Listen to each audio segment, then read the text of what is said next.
जिसके पास पावर है वो कभी पावर छोड़ना नहीं चाहता। गरीब अगर अनपढ़ रहेगा तभी तो भेड़ बकरियों की तरह नेताओं के इशारों पे चलता रहेगा।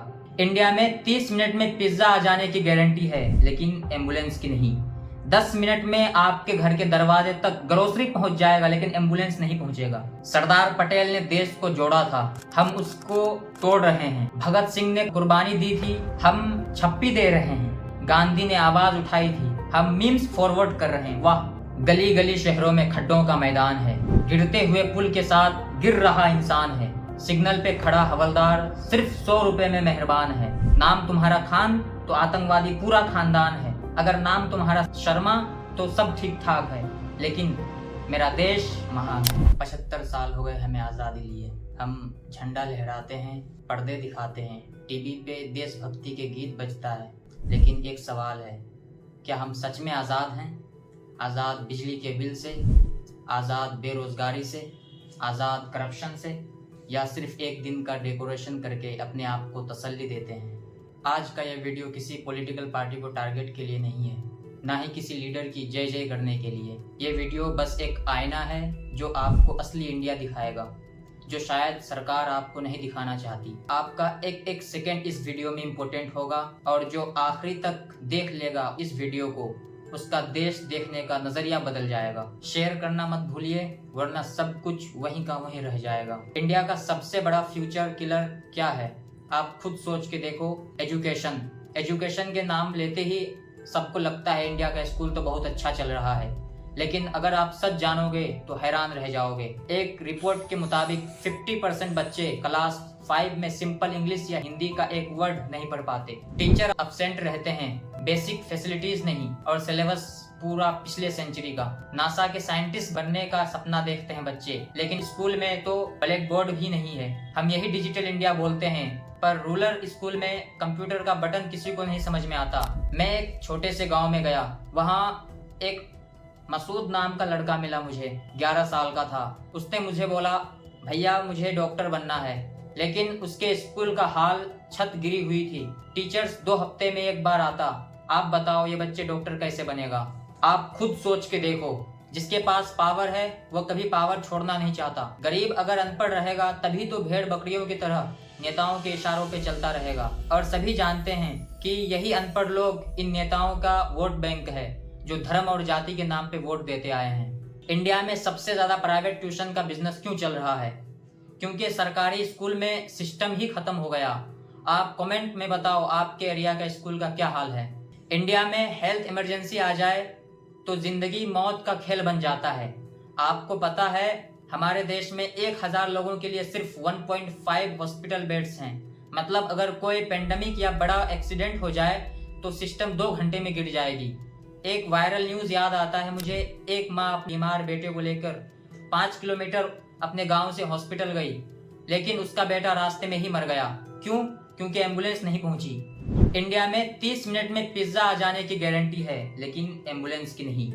10 मिनट में आपके घर के दरवाजे तक ग्रोसरी पहुंच जाएगा, लेकिन एम्बुलेंस नहीं पहुंचेगा। पता है क्यों? इसलिए कि हमारे देश में कई कई हजार लोगों पे सिर्फ एक एम्बुलेंस है, सिर्फ एक।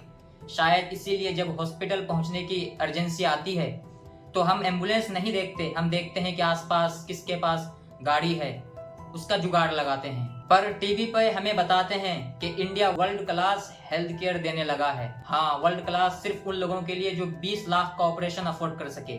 सबसे ज्यादा दर्द यूथ को है, बेरोजगारी।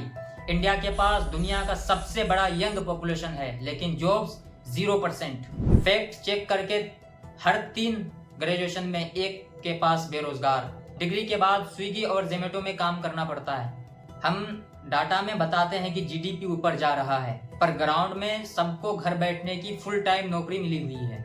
मुझे एक लड़का मिला दिल्ली में, इंजीनियरिंग किया हुआ था, लेकिन 2 साल से ऑटो चला रहा है। बोला, भैया जब जॉब मिलती ही नहीं, आप बताओ इस यूथ का सपना कौन बर्बाद किया? जब बेरोजगारी होती है तो फ्रस्ट्रेशन होता है, जब फ्रस्ट्रेशन होता है तो क्राइम बढ़ता है, मेंटल हेल्थ खराब होती है, पर हम पर्दे देख के खुश हो जाते हैं। इंडिया में एक फेमस लाइन है, बिना खिलाए बाबू फाइल नहीं चलता। ये सिर्फ जोक नहीं है, ये हर गरीब के लिए दर्द है। एक गरीब माँ राशन लेने गई, उससे कहा गया 500 रुपये दो। तभी राशन मिलेगा, उसके पास 500 नहीं थे, उसके बच्चे भूख से मर गए। क्या यही आजादी है? हमारे करप्शन का लेवल ऐसा है कि एक आदमी पूरे देश को लूट के ले जाए लेकिन पूरा सिस्टम उसको बचाने में लग जाता है। एक तरफ हम स्मार्ट सिटी प्लान करते हैं, शाइनिंग फ्लाईओवर, LED लाइट्स, दूसरी तरफ गांव में 6 घंटे लाइट आती है, हर 2 दिन के बाद एक बार पानी। क्या यही आजादी है? आपको पता है कि इंडिया के 70 करोड़ लोग रूरल एरिया में रहते हैं, लेकिन उनके गांव में बेसिक रोड्स, स्कूल, हॉस्पिटल तक नहीं। ये गैप कौन भरेगा? हम एक भारत की बात करते हैं, पर सच में इंडिया के 2 भारत हैं, एक शहर के, दूसरा गांव के, और रूरल भारत को किसी ने तो सीरियसली लिया ही नहीं। दोस्तों, मैं आपको डिप्रेशन देने के लिए ये सब नहीं बता रहा। मैं चाहता हूँ कि आप एक्शन लो। ये देश बदल सकता है, लेकिन सिर्फ जब हम सवाल करेंगे। लोकल लेवल पे लीडर से सवाल करो, RTI डालो, करप्शन एक्सपोज करो, अपने शहर के स्कूल, हॉस्पिटल का हाल सोशल मीडिया पे उठाओ। 15 अगस्त सिर्फ एक हॉलीडे नहीं है, ये एक रिस्पॉन्सिबिलिटी है। आपको क्या लगता है हम कैसे चेंज ला सकते हैं? कमेंट में लिखो। हर कमेंट एक आवाज हो सकती है जो सिस्टम हिला सकता है। सरदार पटेल ने देश को जोड़ा था, हम उसको तोड़ रहे हैं। भगत सिंह ने कुर्बानी दी थी, हम छप्पी दे रहे हैं। गांधी ने आवाज उठाई थी, हम मीम्स फॉरवर्ड कर रहे हैं। वाह, यही है आजादी। आज के बाद एक प्रॉमिस करो, सिर्फ हम झंडा नहीं लहराएंगे, देश के लिए आवाज उठाएंगे। ये वीडियो अगर आपको सही लगा तो हर एक इंडियन तक पहुंचाओ, तभी असली आजादी होगी। आजादी का मतलब सिर्फ एक दिन सेलिब्रेशन नहीं, देश का बदलना है। गली गली शहरों में खड्डों का मैदान है, गिरते हुए पुल के साथ गिर रहा इंसान है। सिग्नल पे खड़ा हवलदार सिर्फ 100 रुपए में मेहरबान है। नाम तुम्हारा खान तो आतंकवादी पूरा खानदान है। अगर नाम तुम्हारा शर्मा तो सब ठीक ठाक है, लेकिन मेरा देश महान है। चुनाव का मुद्दा बनता सिर्फ जवानों का बलिदान है। शहीदों के खून पे पार्टी की वोट बैंक ही जान है। अभिनंदन के वापस आने में हर नेता का योगदान है। यहाँ अपने ही घर में पंखों पे लटक रहा किसान है, जिसके कर्जे माफ करने के लिए कोई आदेश नहीं, लेकिन मेरा देश महान है। गांव के स्कूल में आज भी टीचर की कुर्सी खाली है। बीमार माँ के लिए हॉस्पिटल में कोई दवा नहीं है। शहर के बड़े नेता का बेटा फॉरेन में पार्टी कर रहा है और यहाँ का युवा 12,000 की नौकरी के लिए लाइन पे खड़ा है, लेकिन मेरा देश महान है। टिकटॉक के बैंड होने पे जनता हैरान है। बेटियों की हर मोहल्ले में लुट रही आन है। ट्विटर पे क्या ट्रेंडिंग है, यही युवा का अरमान है। जो करप्शन की बात करे उसे एंटी नेशनल का ब्रांड मिलता है। भाड़ में जाए ये करप्शन, भाड़ में जाए सच, भाड़ में जाए इंसानियत, लेकिन मेरा देश महान है। अगर ये वीडियो दोस्तों वाकई में आपको अच्छा लगा हो तो दिल से शेयर करिए, हर एक इंडियन तक पहुंचाइए। आज़ादी का असली मतलब झंडा लहराना नहीं है, आज़ादी का असल मतलब देश को बदलना है। Thank you so much.